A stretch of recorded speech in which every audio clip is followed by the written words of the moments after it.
আশিক ছাড়া মাশেক মিলে না, পাগল দিওয়ানা। আশিক ছাড়া মাশেক মিলে না।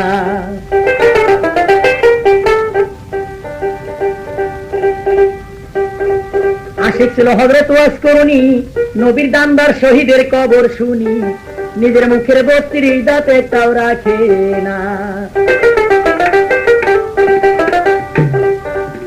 আশিক ছিল হযরত বিল্লাল, ওই আশিকে থাকতো নবী হাল গো।